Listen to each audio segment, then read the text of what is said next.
Negi muruki men. Onyana no do na prison. Ara gidere magi ya. Onyana no do na prison. Ara gidere mental health. Ya da se ba Ara re gidere ba. magi men ga ya duru imegi. Ara chana ga na prison. Give na TikTok e blame akwa. Ino no me kweji.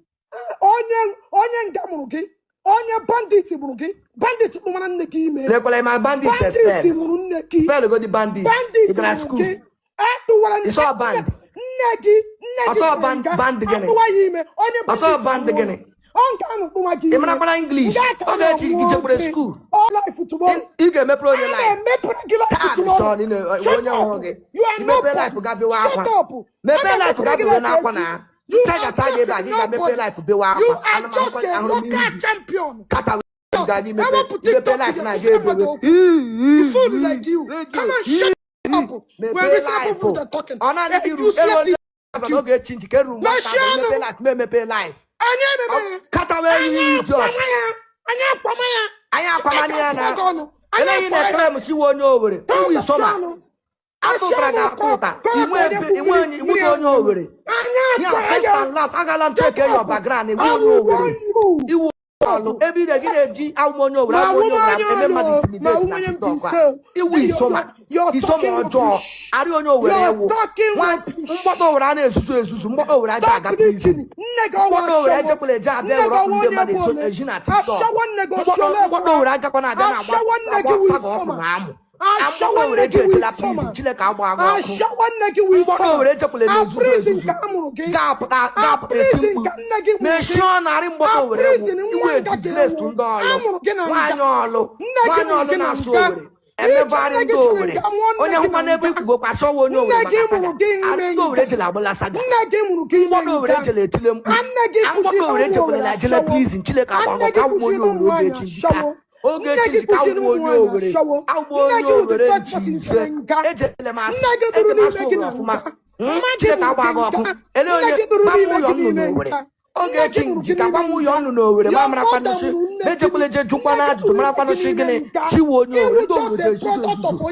Ando owere eje le ezuzu ezuzu.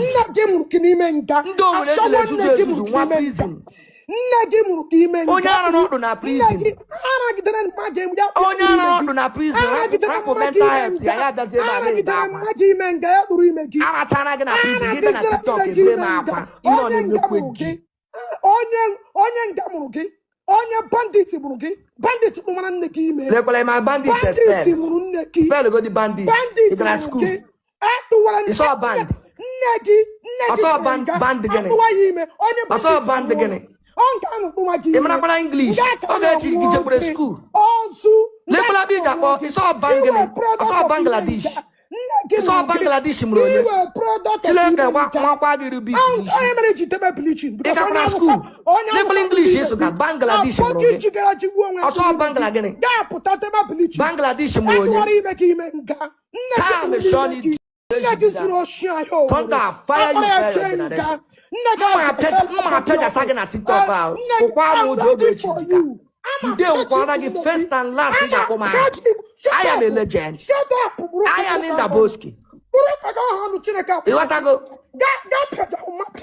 Come, Sean, what one power now? You want to put my kabish kabash? You want for him na TikTok?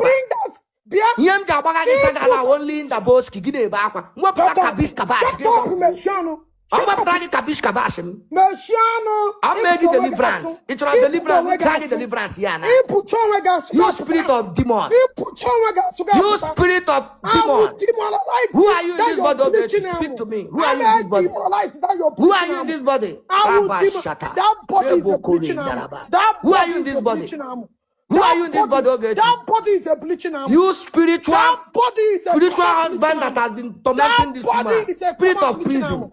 Who are you in this body? Okay, Chinchika, when you're walking in body. That body is a common bleaching arm. That body is a common bleaching arm. You have a 13 demon, okay? That get you a 13 demon against you. One spirit will spirit of hunger. Bleaching arm like you. One spirit will spirit of that body is a common bleaching arm. Oh, here no nima Spirit of Ngano Ginime, bleaching arm. Spirit of Ngano Ginime, the second spirit is spirit of Ineko on the man. Third spirit is spirit of Ina Ben at TikTok and random man fundamental woman right. Can you share it that thing tomorrow and again to Buna? Can you share it that thing tomorrow and again to Buna? Ekwe sooner than ime. Ekwe sooner than ime. Ekwe sooner than ime. I command that spirit to come out in the name of Jesus. Riakaba shete. Rakaba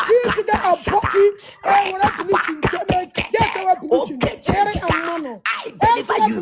I deliver you in the name of Jesus. That body is a bleaching arm. Who is in that body? Every spirit of destroy any spirit of bleaching, any spirit of every spirit of egotism, any spirit of this body. Who are you in this body? Speak to me.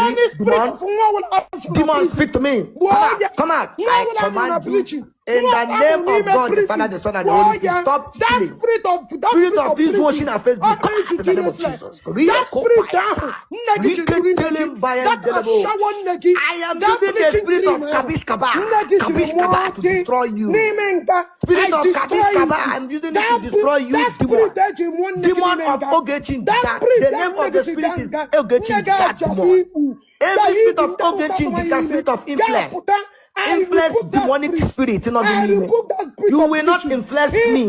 You cannot influence me. That bleaching, Jesus, have mercy on these people. Oh, God, have mercy on these people. Have mercy on these people. Holy Ghost, that bleaching cream of yours. Have mercy on these people. When I'm done with you, bleaching cream will disappear. When I'm done with you, that bleaching cream will disappear.